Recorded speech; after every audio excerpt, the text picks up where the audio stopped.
The Fall 2020 Hinkle, Pryor, and Fisher Parent Empowerment Conference. Realities for a New Reality. 2 days, 25 workshops, renowned speakers and presenters, by families, for families, nearly 40 hours of unfiltered and straightforward information, made possible by the leaders in disability rights advocacy for over 45 years, Hinkle, Pryor, and Fisher, attorneys at law. So welcome to this session of our ongoing encore presentation series of the Fall 2020 Hinkle, Pryor, and Fisher Parent Empowerment Conference.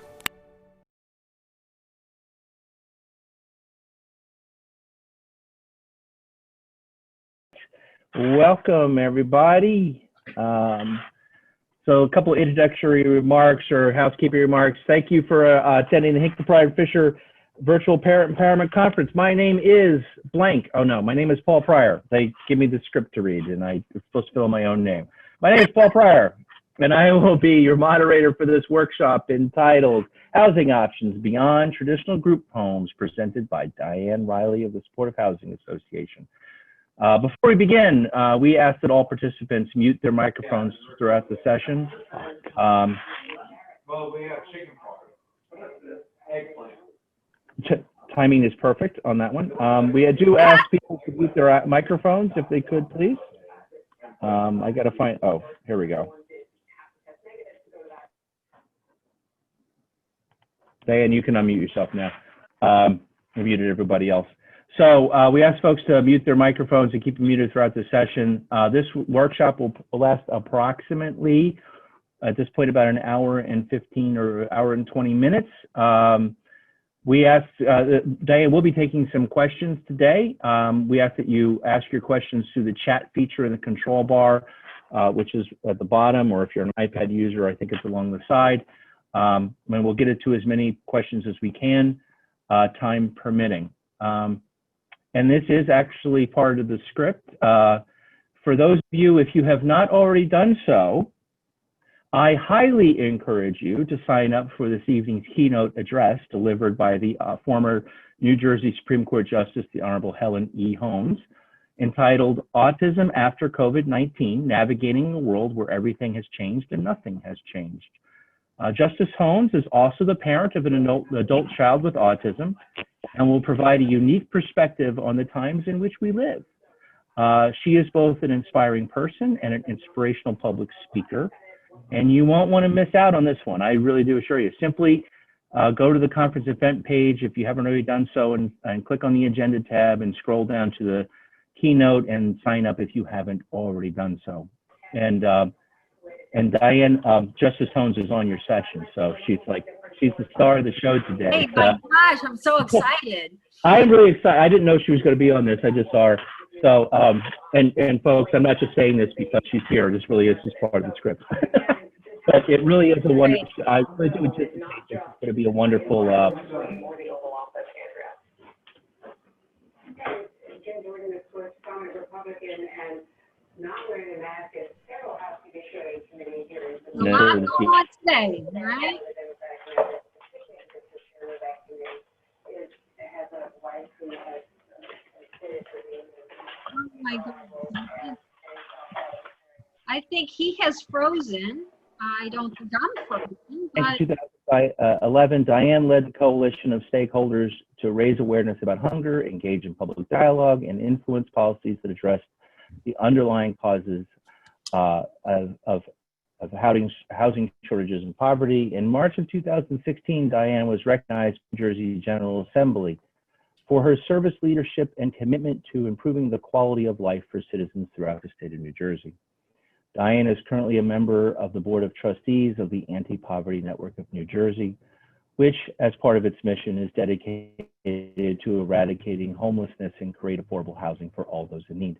Prior to joining the food bank, Diane worked at the Apostles House, a nonprofit agency providing emergency shelter, transitional housing, and other services to homeless and at-risk families in the Newark area. As an ordained deacon in the Episcopal Diocese of Newark, the Reverend Diane Riley serves as Archdeacon for Mission and Services, a resource to congregations and other faith communities. So keep your questions clean, guys. And Diane, welcome and thank you again presenting on such an important topic and a very popular one, as you mentioned. Take it away. Well, thank you very much, Paul. I really appreciate the opportunity to come today. Some of you may know some of this material, but I'm assuming that a lot of you don't. So we're going to go over some basics and where we are with housing and supports for people with special needs, and I'll tell you a little bit about my organization, and here we go. Let me share my screen. Okay, you need to allow me to do that, Paul? Oh, I may. Did it say you The said host, let's see, it says host disabled participant screen share. So you need to hit the screen share thing, and it should allow you say allow people to share. Okay. Oh no, somebody's I just made you a co-host. You should now be able to share. Oh, okay. Well, that's even better. Right. Okay. Now you've got power. I've got real power now. I do. Except you need to make sure that you're admitting people, otherwise. I am. I'm admitting folks. Yep. All right. So let's just begin doing this and moving some things, because now it's in from the beginning. Okay. All right, here we go. Everybody can see that? Paul gave me a very beautiful introduction. You don't have to keep it clean, because my family would tell you that I am the worst offender of that. But I will also say that that is our website. I suggest that you familiarize yourself, because a lot of the material I'm going to talk about today is there, and it's going to be a lot of information. So it's great to have you go to our website, and I'll tell you where all of it exists, and you can review it later. That is my email. I'm going to say that that is the best way to get in touch with me. I wish I could help everybody who calls me. We do not support, SHA does not support individual families. We really are a membership organization of organizations. But I do, having said that, I get nothing but calls from families and people who need help, and I understand that, and I really have a lot of empathy for that. I try to address some of the calls, but the best thing you could do is email me if you really need to ask me a question. I'm much better at getting back to people with emails. I cannot return everybody's call. SHA is an organization that is less than 2 people. So just to give you a little idea about that. So what are we? We're a membership organization that has existed for over 20 years. We are a membership organization that includes developers of supportive housing. We also include service providers of supportive housing. And I'm also going to tell you a little bit of what that term means. But we have pretty much everybody that's involved in the supportive housing industry as a whole, as an organization, finds our membership very attractive, because they learn a lot. We advocate together for many policy changes that benefit all of those organizations, and therefore all of the people that they represent. And also we just have financial institutions, which are very important to creating affordable housing. We have state partners that are not members but affiliated with us, and as we advocate, they often come to us for recommendations, and so they are an important partner for us. And we also have vendors. We have people who provide architecture or furniture or consulting services, and various other people. On our website, we have a whole list of members. We have over 100 organizations that are members.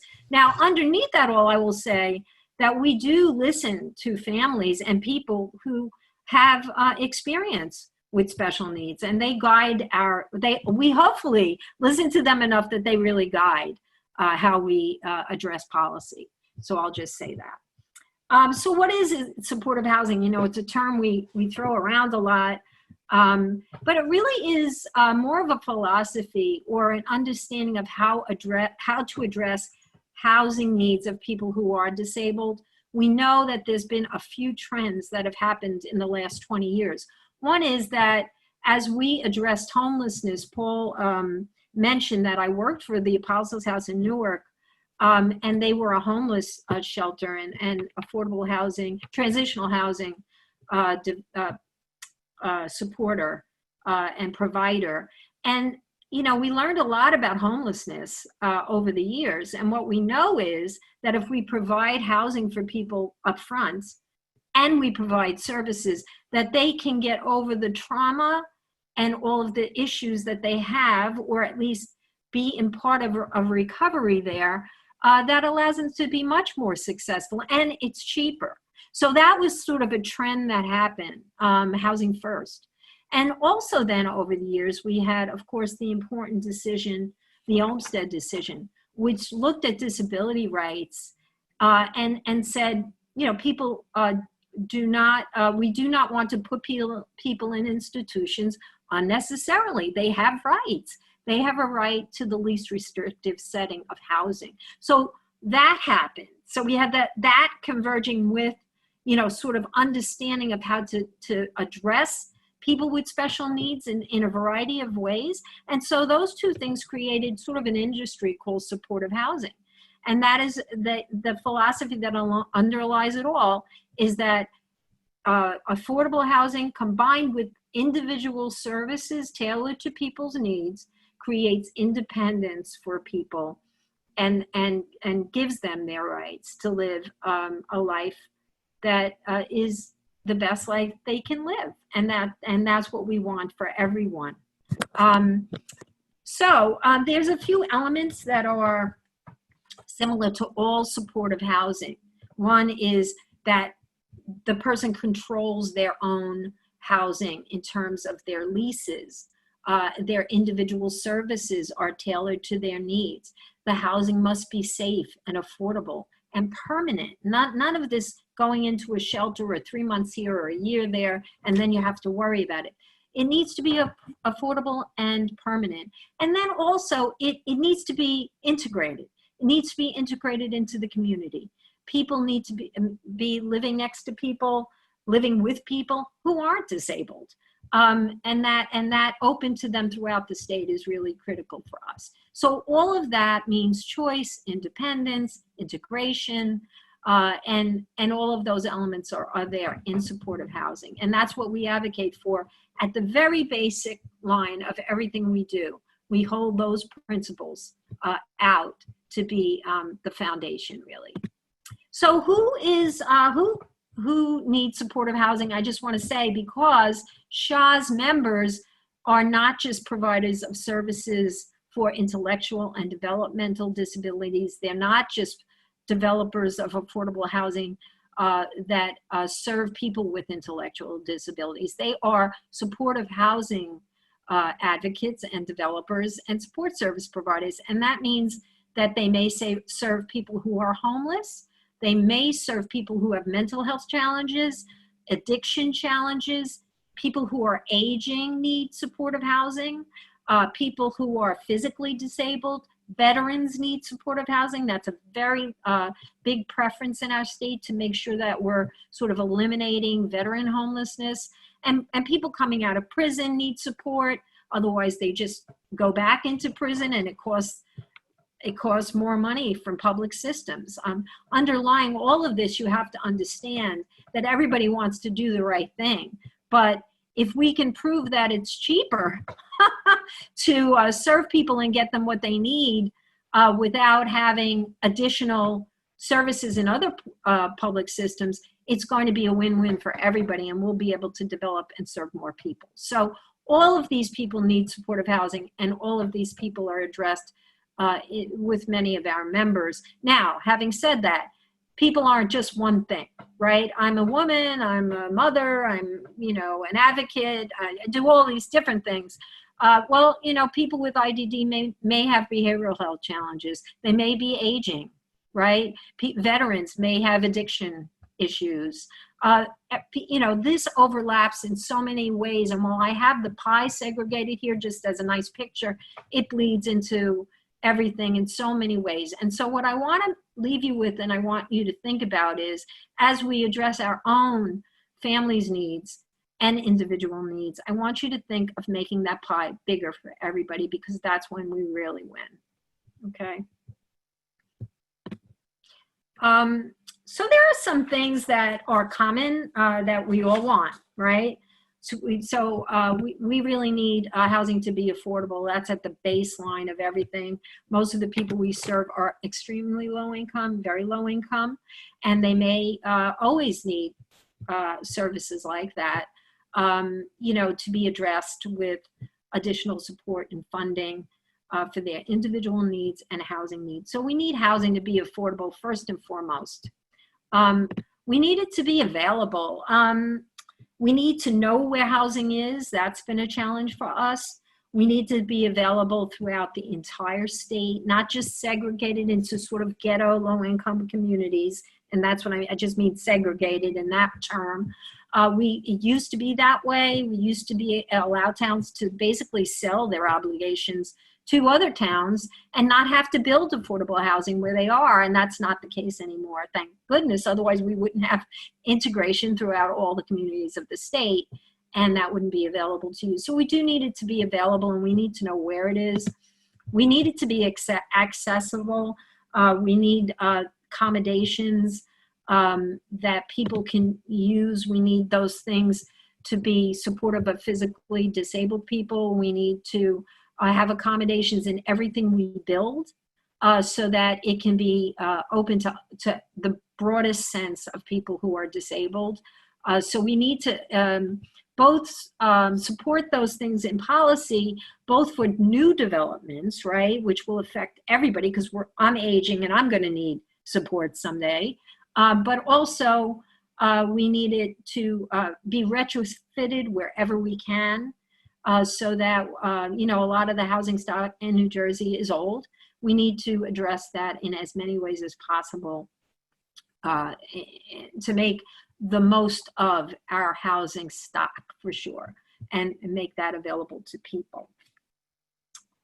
So, and we need to know how to sign up for housing and make that easy too. So, you know, we're trying to advocate for sort of more or less a one-stop so that people can not have to think about 20 applications to 20 different communities and to not have to know where the funding is coming from. You know, right now when people call me, I go through a little checklist in my mind. You know, I go, okay, how old are you? Are you a veteran? You know, I ask them all these things because I know in order to get them help, they may fit into one bucket or another that might actually get them the help. But we shouldn't have to do that. You know, we really shouldn't have to do that. There are some towns that are doing better at that. Bergen County, for example, is really trying to do that one stop. Princeton is a town that's doing that, trying to do that. So, you know, people are taking this on in various ways, but that would be the best if we can just have one place to apply, and then like a college application, maybe do a, you know, an added one pager or something, but a common app would be nice. I'm going to talk a little bit and try to make this as a good overview, but I'm going to talk about it in 3 different buckets because supportive housing is complicated. You know, it includes the services you need, and it includes housing. So when you put those together, it's not as simple as just affordable housing or just services. You know, it really includes a lot of things that have to work together. So I'm going to tell you the 3-legged stool. If you're an Episcopalian, you think that's something else. But this is our 3-legged stool in supportive housing. It's capital financing. We need the money to build affordable housing. And I will talk about what the term affordable housing means in a minute. That funding, I'll tell you, everything on this page comes from the government. I'll just say that right there. So you cannot live in supportive housing or, you know, live independently and get some of these pieces without the government. So, but there are different pieces of the government. that really support that. Okay, so the government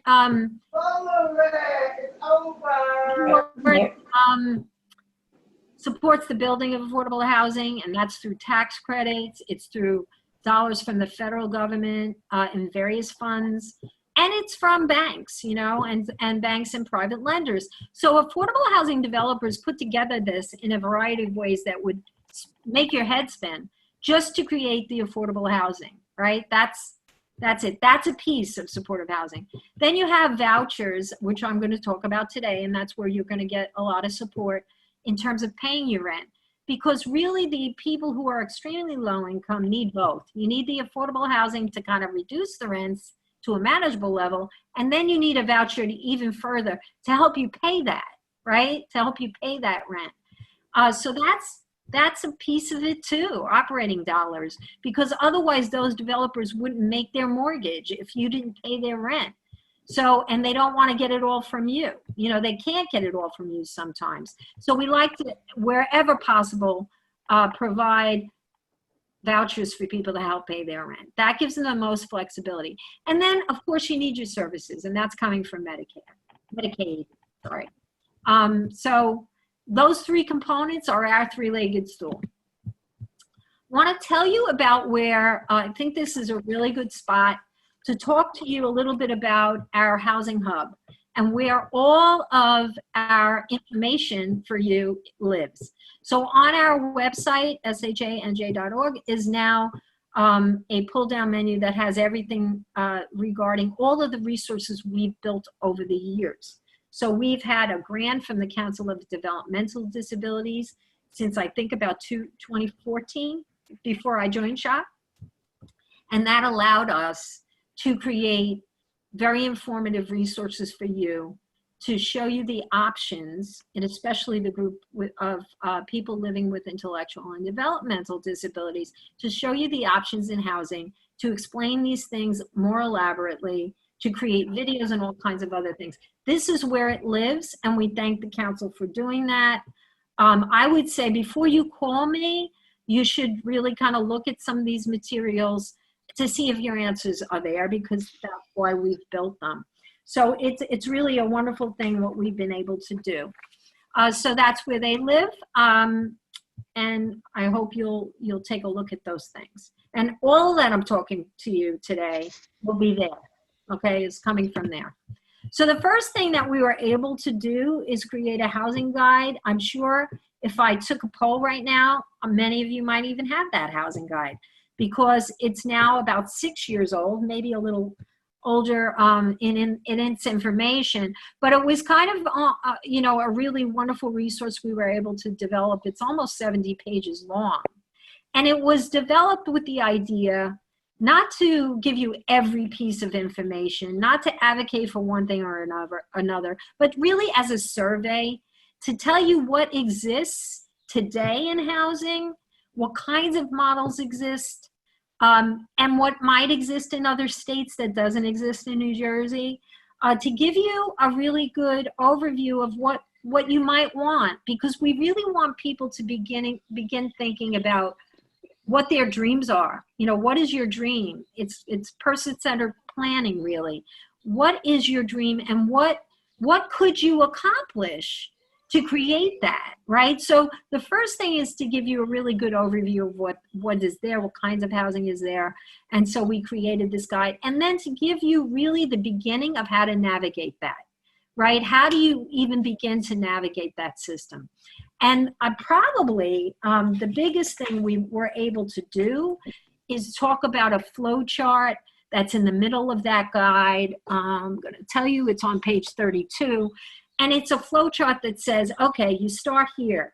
You know, first you've got to get your DDD resources. Then you've got to, you know, you apply for Medicaid. You do this. It's a flow chart. What happens if you're denied? You go here. It's really, really a simple guide. So I think of anything, people, you know, have pulled that flow chart has been pulled out because it's probably the best thing in the whole guide.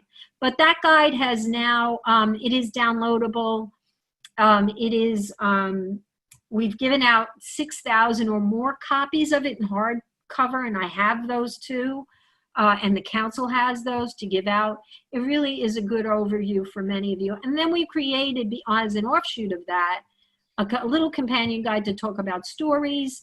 We created a service guide. They asked us to do that last year because out of the whole housing guide, there was probably about 12 pages that people really loved.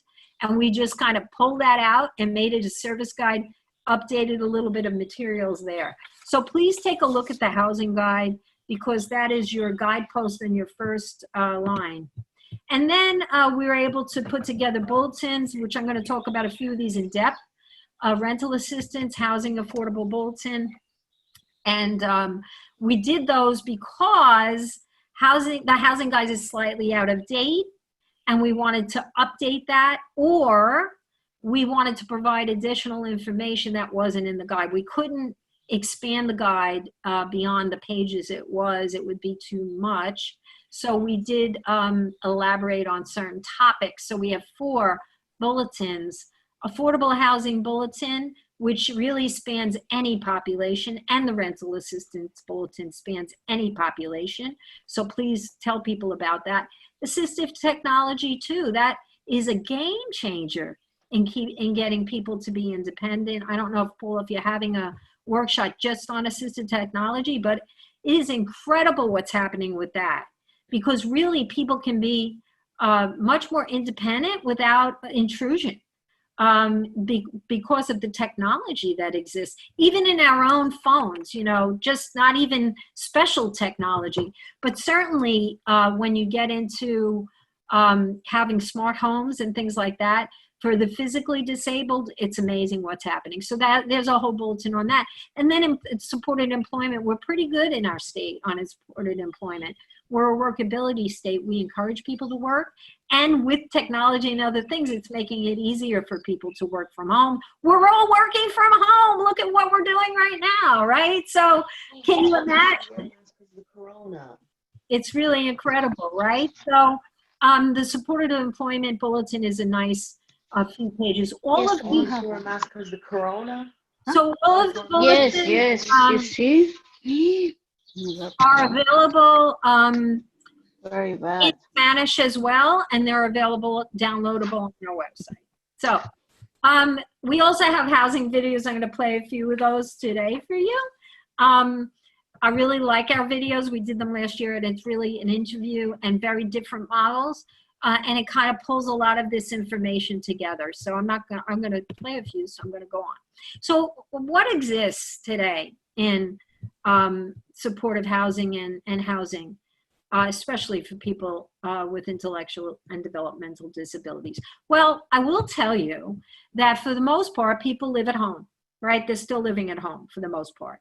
But we do have services and in-home supports for people to be able to live independently as much as they can within their family home, but we want to get them to the next level if they want it. And that is what we hope to expand in terms of service dollars and affordable housing. So, but people still live at home, and that's what they do. I know most people want to live near their home if they're not living at home. So the challenge for us then is to create affordable options throughout every municipality so that there are more options and they don't have to go far away and leave their circle of support. So we're always thinking of that. We know that's an issue.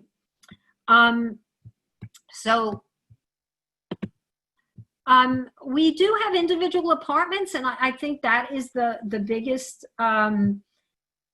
thing that I think people don't realize, that they can maybe live independently with the right supports, even intensive support sometimes. It's not easy, but people can live independently in their own apartment because of all these things. Service providers come in, they could be part of the building or not. They could be individualized and come for the day or live in. There are things like that. So individual apartments is the extreme, just like you and me live in individual apartments. It could be in a large complex, or it can be in a smaller landlord situation. We do have shared living options. Shared living options are a great option because sometimes you know, individuals, and maybe especially individuals with disabilities, feel isolated, and sometimes living in an apartment can be isolating. But shared living options mean that you have basically a roommate. You know, so many of our young people are doing that today. Shared living means that you have a roommate and you share expenses just like everybody else. Shared living options could be options where you are living with someone who is disabled or not. You could be living with someone who's not disabled. We do have a couple of examples in our guide. With an example would be a gentleman, Todd, who lives on his own with a roommate. His roommate is not disabled. He has worked out some responsibilities for Todd, and that person can live, you know, is sleeping there overnight, so they can provide some support, reduce rent for Todd, so it makes sense for him, and they become like family, you know, in many instances. And that works out for people. It makes sense for people. And that person then is less isolated, and they can afford living a little bit more on their own with their budgets, right? And we also have intensive support group homes and group homes. We still have group homes. Group homes is the predominant next step for people, I think, living independently, because of the supports that are comforting for people and that they need in their own homes. And that is it is a viable solution. It could be a group home that is looks like this, you know, obviously a ranch type style group home, or it could be almost like a group home within a larger building. We're seeing a lot of different configurations with that, where there are people living in almost like a group home setting in a little group of apartments in a bigger complex. So they're becoming a lot more flexible with those kinds of arrangements that are beginning to crop up all throughout the state. We have something called support families, and support families are like foster families, if you will. Some other states, that is the predominant way that, you know, housing is or it's pushed, and it's a more predominant way that housing is financed for people with intellectual and developmental disabilities. But this we've seen this in this state, and it works. It works mainly if you've had a support person who has been with the family for years, and that person is really has become like family, then that person also sometimes will take on them living with them later on. So it becomes the next step on their life journey in terms of then living very comfortably with the person who has been supporting them. And we've seen that. And then we have other people who really have a desire and a skills to have people live with them, and they really want to do that. And so this is a way of giving people the money to do that. I show here is Ken Regan. He's a developer. He has developed numerous amounts of wonderful supportive housing throughout the state. He himself has multiple sclerosis, so he's very aware of physical disabilities, and really Regan has done a great job. Another developer obviously is Bergen County United Way. I'm sure you've seen Tom Serrano speak. He's done a great job of that. And we do have ways people can live independently, and Regan really has honed in on the group of people that come out of institutions and want to get back to living independently. And we have someone here like Fran, for example, and this is a typical story that I get hearing every day. And that's like, someone calls me and says, I live with my aunt, or, you know, my relative has lived with my aunt all their lives, and now she died. And so she was doing great. She lived with a family member, and then all of a sudden that family member passed on, and there was no alternative plan. They weren't prepared for that. And so Fran, started to really deteriorate, and in Fran's deterioration, she got more physically disabled. She got depressed. So there was behavioral issues and mental health challenges that were addressed there that needed to be addressed. And she wound up in a nursing home, not because she wanted to. And not because she really needed it, but because it was acute and that's where she landed it. And so with some help and gathering people in making her support circle stronger, they began to really talk to Fran about what she desired. And what she desired was to live somewhat independently, really, and live alone. And she wanted to try doing that.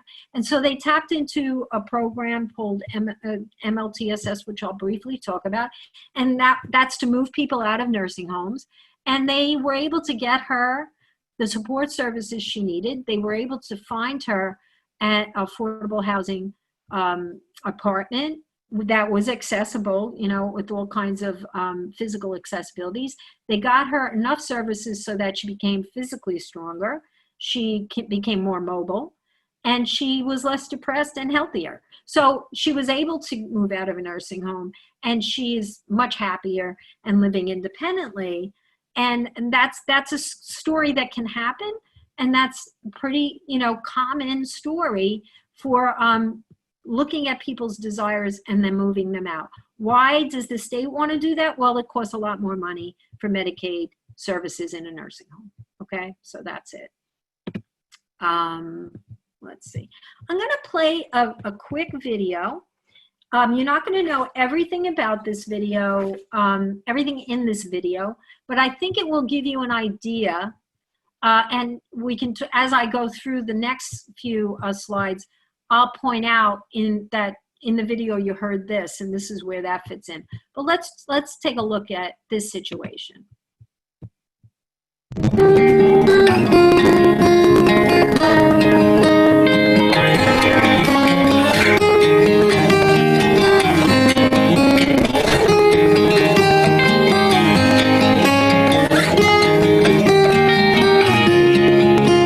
Matthew has autism. Took a while to find that out. Well, there are 136 categories of developmental disabilities, and he's got a few of them. Matthew's mom, Linda, was sick and dying, and suddenly I had to care for everything. She had taken care of all of our matters, all house matters, and managed Matthew's life to a fairly well. She was really on the case. But then suddenly I had this responsibility on my hands. I called a support broker. I said, hey, we need more help. And she said, oh, I've got somebody, I think. Just placed her daughter in her own home, and Carmen now needs a job and a place to live. I just decided that was the time to make the move and to find a place for Matthew and maybe me, and sell that house. And they found this place. We made a deal, moved in, and it's worked out very, very well. They all slipped in here like into a nice glove. You know, everything was so smooth right from the first day. The place was operating at a deficit. I was using Matthew's, what little was in his trust to pay the balance, and I tried to economize and all, but we were just eating it up. It's too expensive. This is a nice place, but for one guy, it's too much. And we're very lucky to have friends who have a young man in a similar situation. You have two young men and two sets of parents, and both have had this experience and in various degrees of letting go. And if we weren't really compatible, it'd be hard. It was like music. It all worked so well.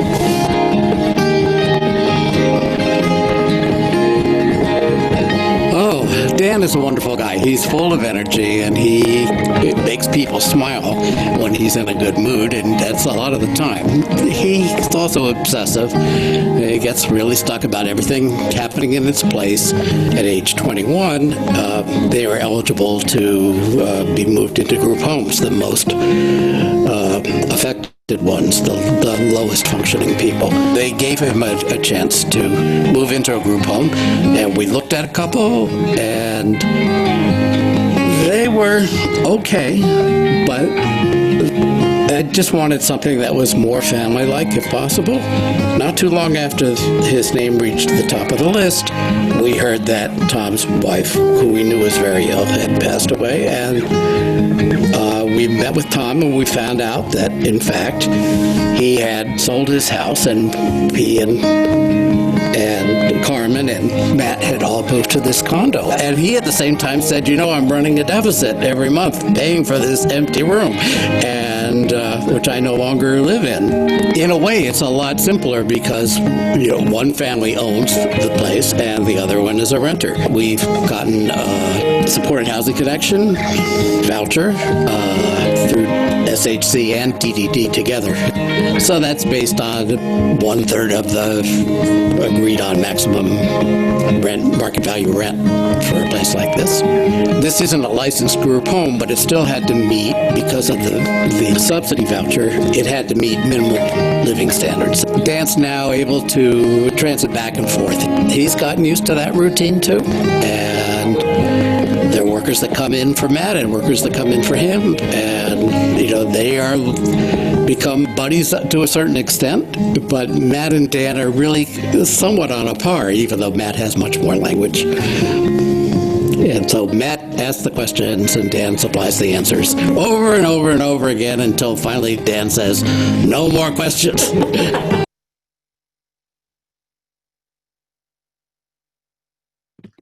Okay, so there's a little more to that, but I think you got the gist of it.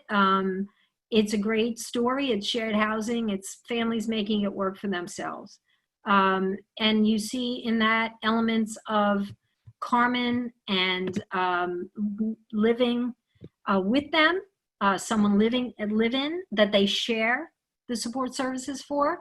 And then you have the one parent is a renter, one gentleman is a renter, and that he gets a voucher, and the other parent doesn't, and there's reasons for that. But they make it work. It is in an area where they can walk to things. It's in the middle of the state, I'll just say.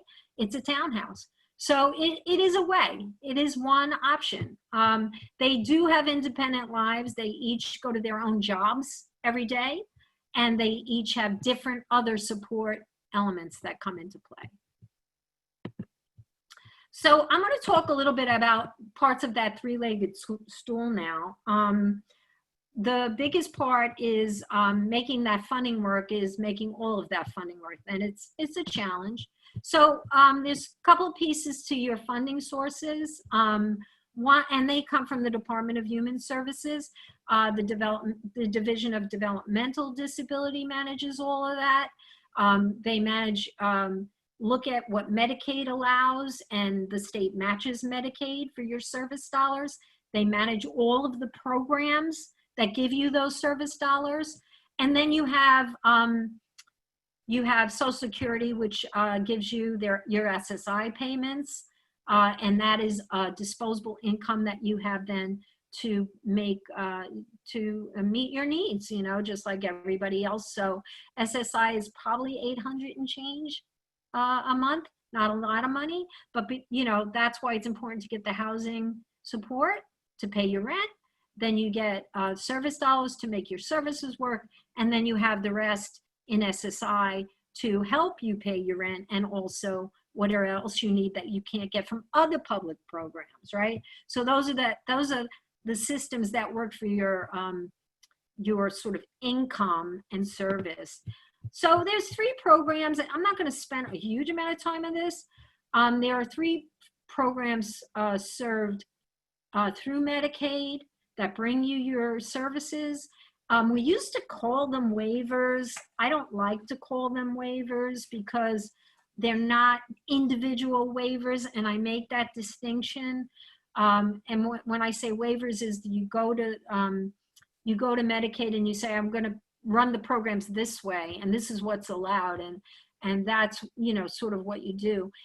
It's really under one big waiver now, and there are programs within it. And the reason I say that and make that distinction, even though it's a technicality, is because when you advocate for changes, you should know what waiver you're dealing with, and if you know, you should use the right terminology. So I'll just say, so we're moving off of this CCW or community care waiver, and we're calling it a community care program and a supports program and an MLTSS program, okay? And these are the three kinds of things. You can only be in one program at a time, and they have various different things allowed.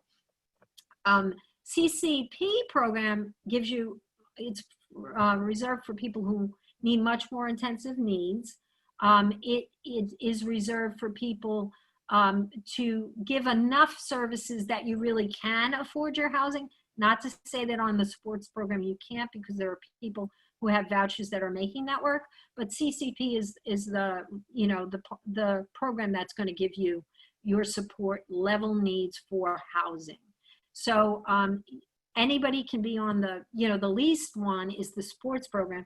And the state has allowed a lot of people on the sports program, even while they're waiting to get the more intensive program, that is CCP.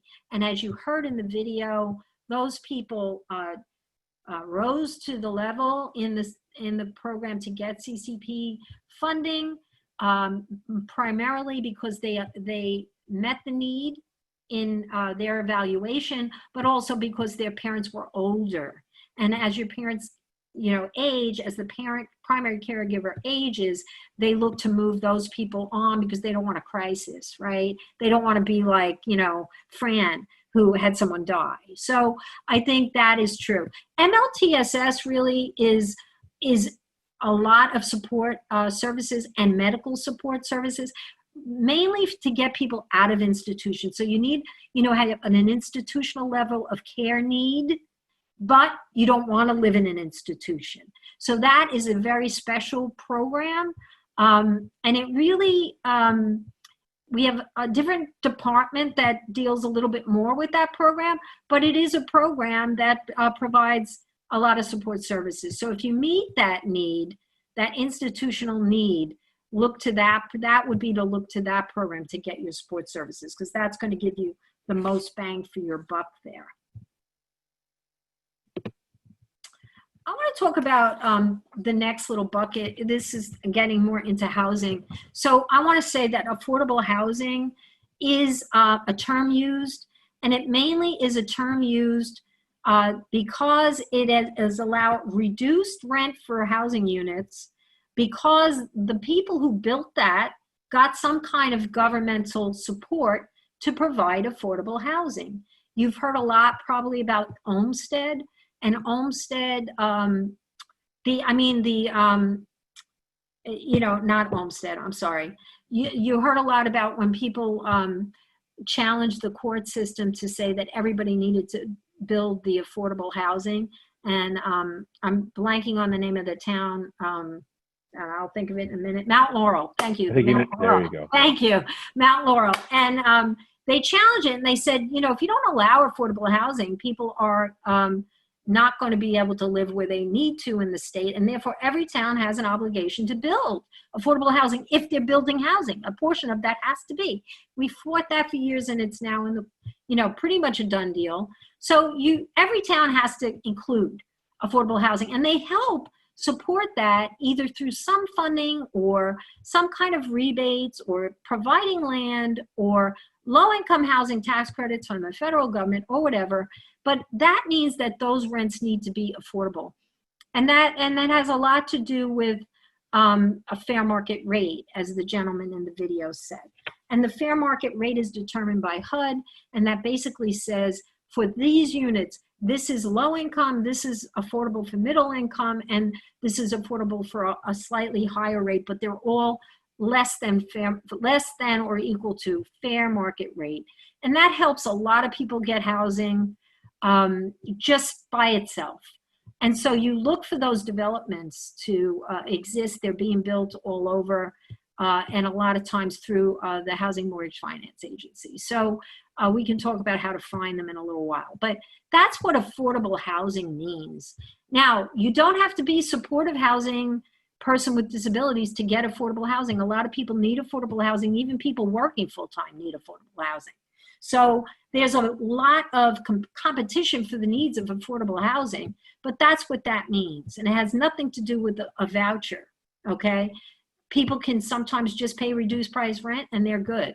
So you wanna look to those developments. Now, our group of people also some need rental assistance. Remember the middle of the three legs was operating dollars. Rental assistance means that you, as a person, will only pay 30% of your income. So where that comes into play is saying, if the housing, it could be affordable. Let's say the affordable rent is $1,000 a month.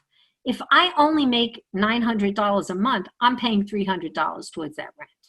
Okay, that's all I'm allowed to pay. It's my income, 30%.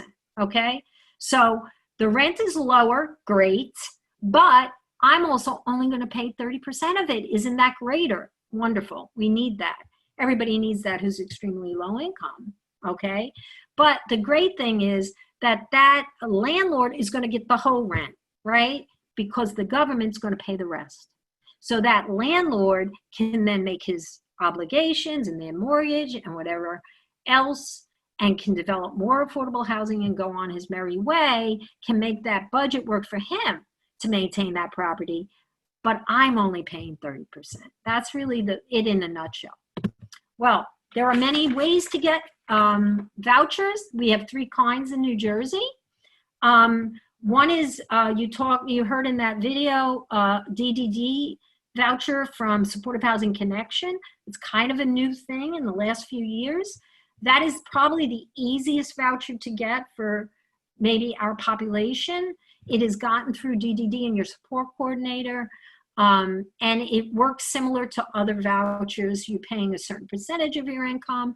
And really, this is how the state is subsidizing housing, even in group homes, okay? You're going to have your own lease. You're going to pay a portion of your group home, and you're going to pay 30%. So no matter what you're in, you're using a voucher of some kind. Now, vouchers can be used for independent apartments and all kinds of other things, but it is a DDD voucher. That's kind of new. DCA, Department of Community Affairs, and Public Housing Authorities manage federal government vouchers, Section 8, you might have heard that.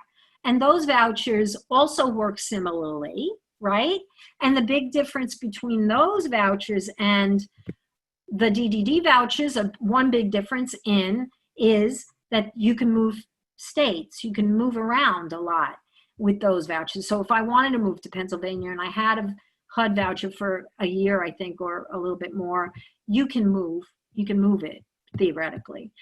So that's the most, probably the most permanent voucher.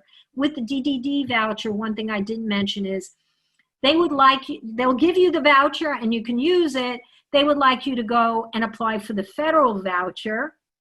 And while you're waiting for that, you use their voucher, but they really want you to get off of that. And why? Well, they don't want to pay for it. They want to give they want to give that DDD voucher to somebody else so they can move more people through the pipeline, essentially. We are very fortunate to have state rental assistance in New Jersey. Not every state has that. It's another form of voucher. It's paid for by the state, and there's 4,000 of those. So again, 3 types of vouchers, Section 8 HUD, and you hear through the HUD budget all kinds of times that we're getting extra money for that or we need more. You get state rental assistance or the DDD voucher. Hi, Dan. Can I interrupt for just a second? Because there was a question Yes. That was raised a while ago, but about the topic you just touched on. And the person asked, I've been told by a supervisor at the Department of Community Affairs that is not allowed, if you have 2 residents in one property, is not allowed for one resident of an apartment to use SRAP, State Rental Assistance voucher, and the other resident use a Supportive Housing Connection voucher. Well, I don't know, Paul. That's it's a really technical thing. Well, I've never heard that. I never heard that either. I never heard that. I'm not sure why that is, except that maybe the DD person, they have to look at the whole of where that person is living. I don't know why the source of income, which is what you're talking about, should be care. They should care. about that. I don't know why, because now the interesting thing about that is the Department of Community Affairs now runs all the vouchers, which is good, really. So even though they might be in a different program, Supportive Housing Connection or whatever, Department of Community Affairs has oversight into all of it. So when you're talking about inspections and things, you would think that would be easier, right? Because they have that. So I have not heard that. Yeah, I haven't either. And it doesn't make sense. It doesn't really make sense to me. I don't think it makes sense to the person asking the question. But then again, you know, as you know and I know, I mean, a lot of things in state government don't make sense. But it's an interesting question. It's an interesting question. I've never heard the question asked. I've never heard a person raise that as a concern. Obviously, on a forum like this, you know, I don't have the ability to quickly research and answer. But I mean, if they want to email, yeah. I've never heard it. I'd like to know what supervisor told them that. Like, where did it work? You know, is it a DCA student? No, I mean, not the person's name, but what department are they in? Because everybody doesn't have all of the answers. And I will say that Department of Community Affairs did go through a learning curve on understanding this population when they took over Supportive Housing Connection. They do not understand the terminology of DDD.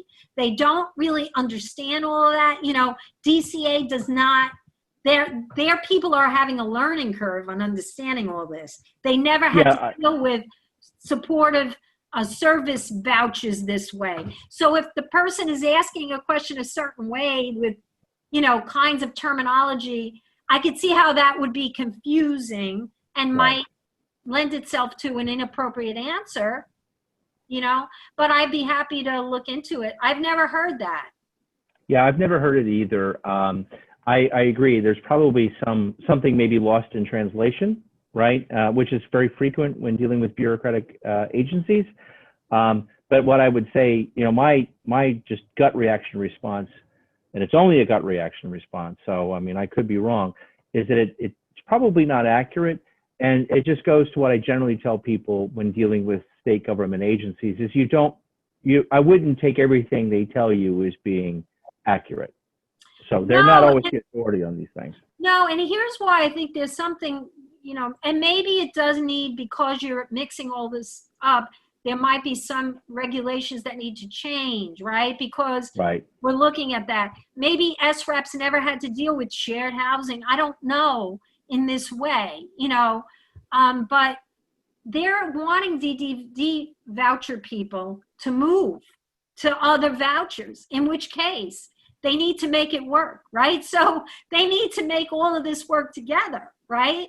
Well, whether that be getting both the right vouchers so they match or whatever, there needs to be something worked out. So I'd be very curious in this instance to find the answer out. Yep. And I could find out. Sorry to interrupt your flow, but it was a timely question based on your remarks.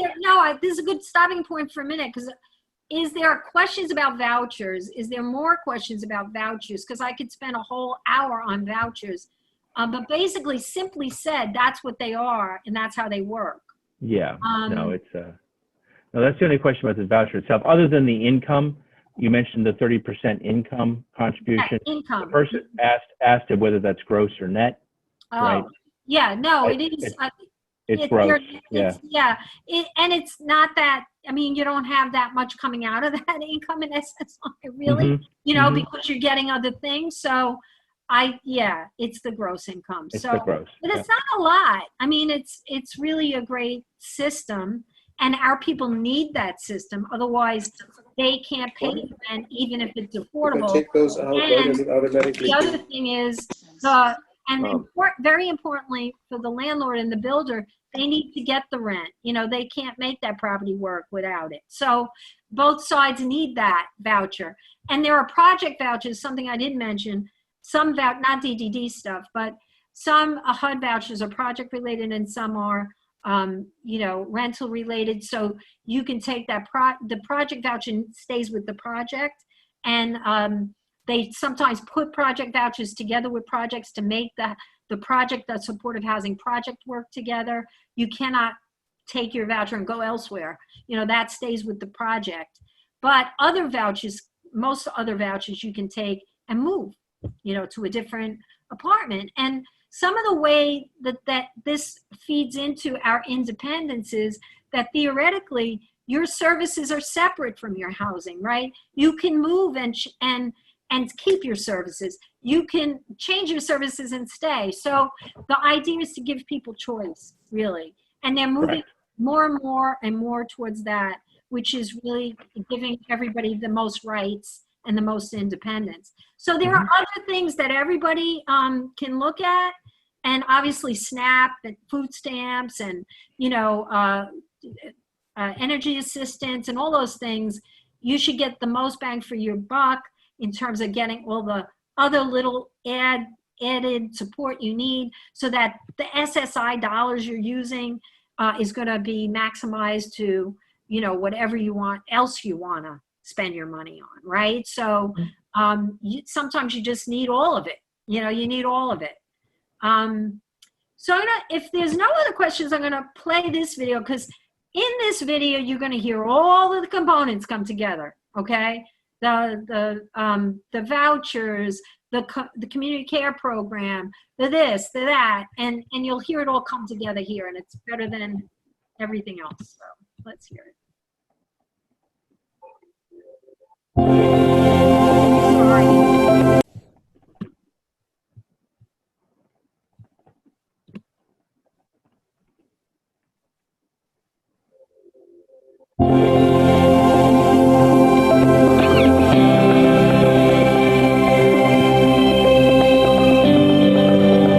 Deborah. I've been the special needs housing consultant working on this project.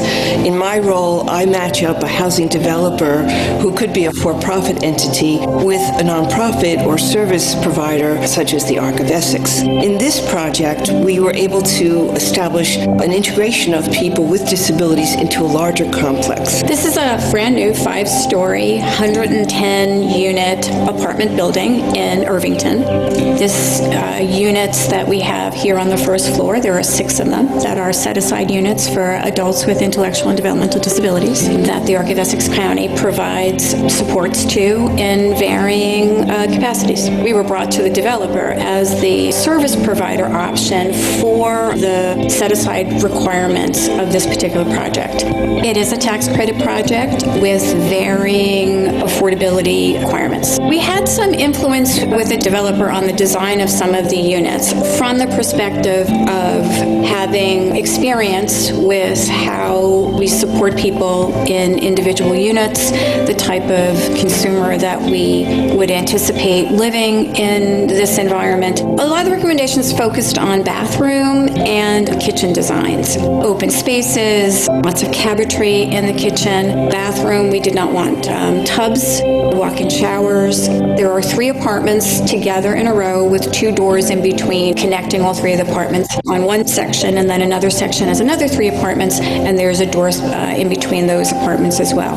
This allows for us to provide staff support as well as the consumers themselves being able to share time together if they so choose. Sometimes it is isolating for individuals with intellectual and developmental disabilities to live alone, but through choice with the connecting doorway, they're able to then almost share time with their neighbor.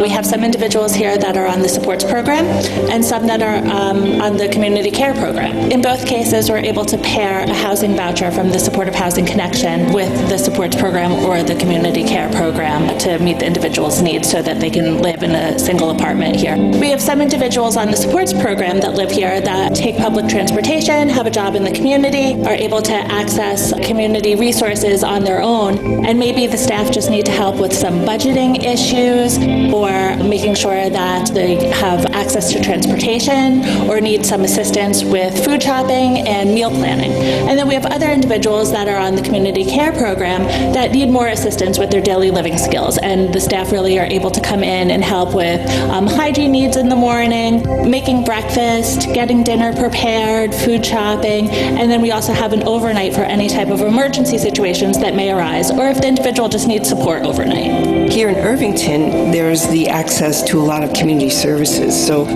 people can walk down the street to get groceries, to the bank, to the stores. On the street corner right adjacent to this facility is the bus stop. And they can take buses all over for those who are able. Do you take the bus to work or the... Yeah, take the 39.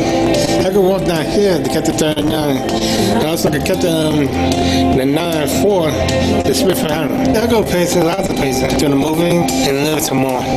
That's when I got the hiccup. I'm working Captain Cherry, doing a screw, soap dish.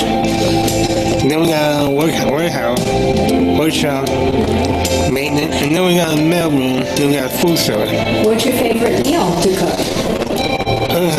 My favorite meal is cooking, like chicken, hamburger, hot dog, and lasagna, basically, and other kinds of stuff. Can you invite me to dinner sometime? Sure.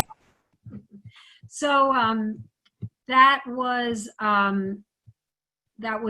great. I like that. You know, it's really a nice video. But you heard in that video something about different kinds of service levels, community care program, sports program. You heard the supportive housing connection voucher is very important for that person. This particular person, Tim, works.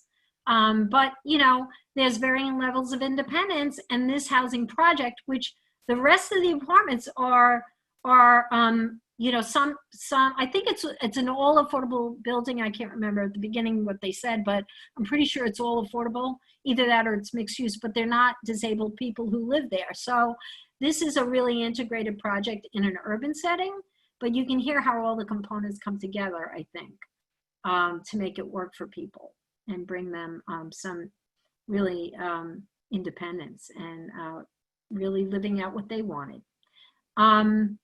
So I don't know, Paul, if there are any specific questions people would like me to get to. I just want to remind people where these things live. They're all on our website under the Housing Hub. We do have a conference coming up 3rd and 4th. We'll be doing a lot of supportive housing, great workshops, and that will, we have a nice registration, varying levels of that to make it affordable for families. And I do want to say that we do need to increase capital funding for the bigger pie for everybody. And so I want to make sure that we understand that and we build more affordable housing throughout the state for everyone. And we do advocate, SHA advocates for all of that circle. You know, we want more vouchers, we want more capital funding, but we also keep an eye on the services and making it as friendly as we can with changing our Medicaid waiver to address it, and also paying our sports people. We are very happy with the budget in the state of New Jersey that just passed, because we got increase in wages for support people. That was something we advocated for. And also we got some money for affordable housing capital. So any questions? There are a number of questions that I'm going to try and call through. One of them is not a question, but I do think it's worth the feedback. Diane, someone did comment about the hub as well as about the housing guide. That they're both excellent. So obviously they've tapped into those before. So just thought you'd like the feedback. Thank you. So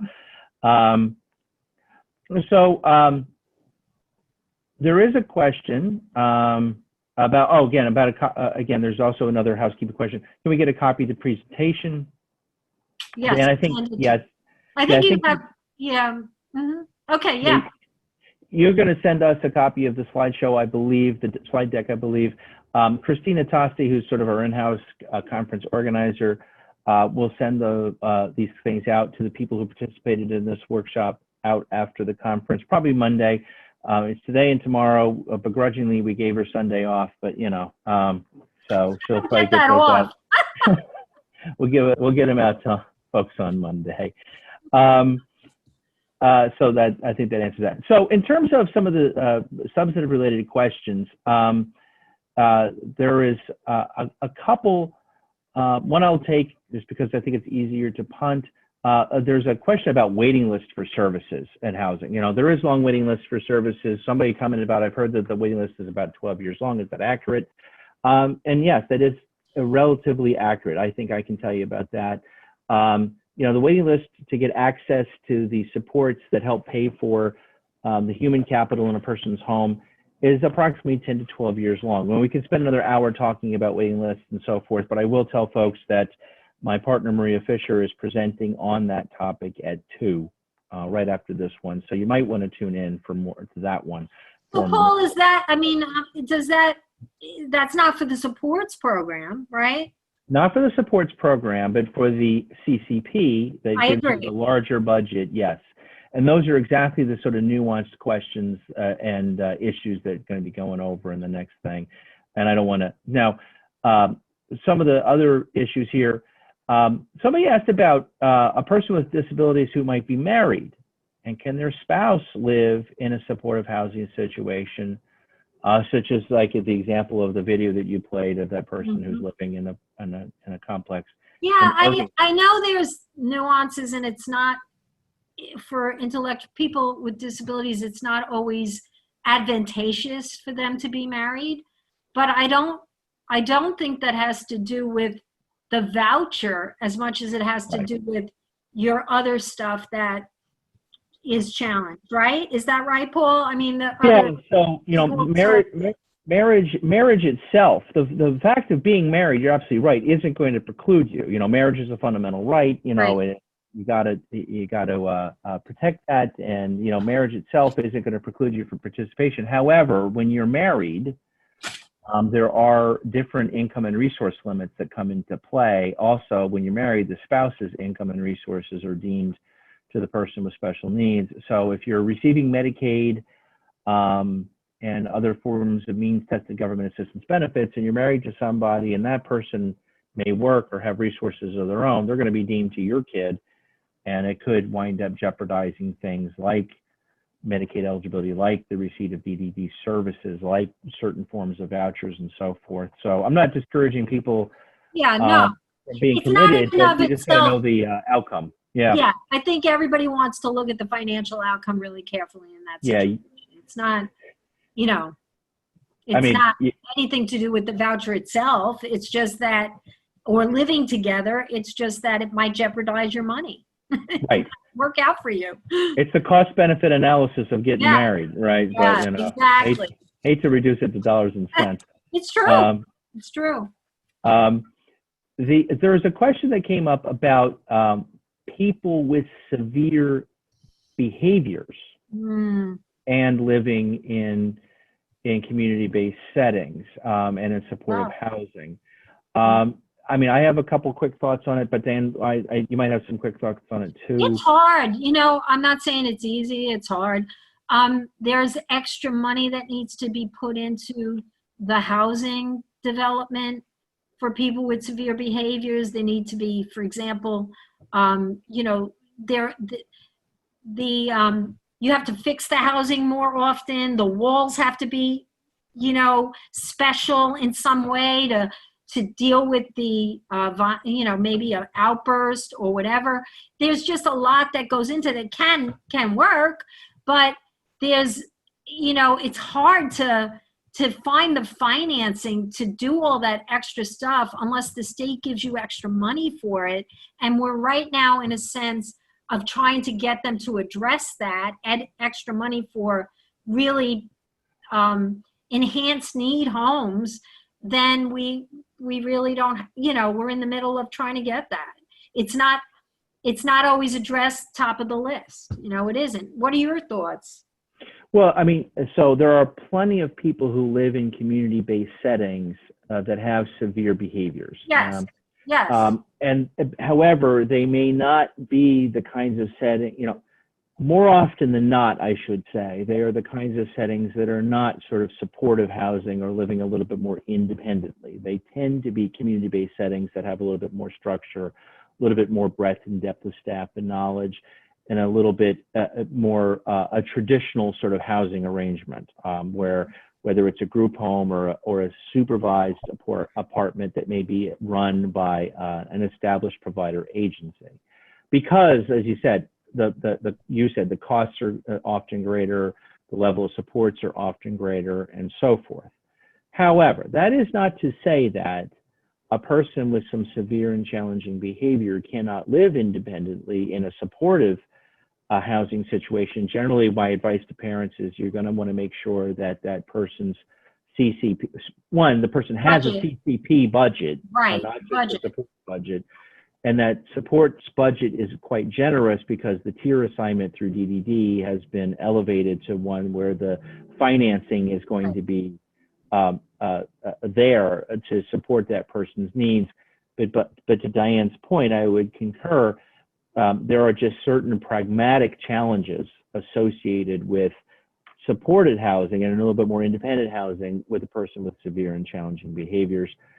My advice to people is, oftentimes if you get on the the CCP, and you want to give it a shot, and you feel relatively comfortable about it, give it a shot, but with the understanding that, that may be a housing situation that fails, or is not the best for your son or daughter, and you may have to look at, maybe more, quote, traditional options in those circumstances. But why not give it a shot? Excellent, and I agree with that.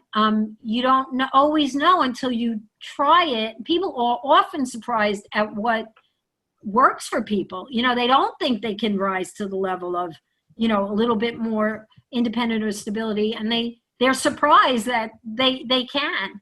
So I would say that one of the other videos, it doesn't deal with this specifically, but to your point is try it. It may work, it may not. You may decide it works for a while and then it doesn't. And, it's not one size fits all forever in your life sometimes. Right. So one of the women, the mothers of a person with support needs, I interview her and her son, and that's another video on our website. And she talks about the various things they've tried over the years and why it worked sometimes and then it didn't, and why now this one works, So she has tried like 3 different, scenarios, and you should watch that because she is so articulate at saying, here are the challenges, here's what we dealt with, and we just kept trying to make it work. So you're absolutely right. It can work, but you do need the money to make it work. You do. Yep. So, and you need to have the right personnel in place and the right training and expertise of the people that are going to be supporting your loved one, on a day-to-day basis. It's not for the Johnny-come-lately in terms of provider agencies or people who've never worked with folks with intellectual and developmental disabilities before. But it can be done, and I have had, and we have had collectively, families who have, it's been a struggle, but they've made it work out, at least for the time being. So anyway. Exactly, and that's what we got these days. Just the time being. Try something, right? Yes, really. Diane, thank you very much. We are a couple of minutes shy of 2 o'clock. Do you want to give folks the ability to transition to their next workshop and let folks into the next workshop? Diane, great presentation as always. Thank you very much. And thank you, everybody. Pleasure to see you. Thank you. Bye-bye. See you in the next session, everybody. And tonight, take care. Okay, and bye-bye. Have a good one. Bye, Diane. Thank you again. Bye. Thank you for watching this encore presentation from the Fall 2020 Hinkle, Pryor & Fisher Parent Empowerment Conference. With 24 other presentations to view, there is plenty of additional information to help you become empowered. As a reminder, the information contained in this video is not a substitute for individual legal advice and does not create an attorney-client relationship. Copyright 2020 Hinkle, Pryor & Fisher, PC, Attorneys at Law. All rights reserved.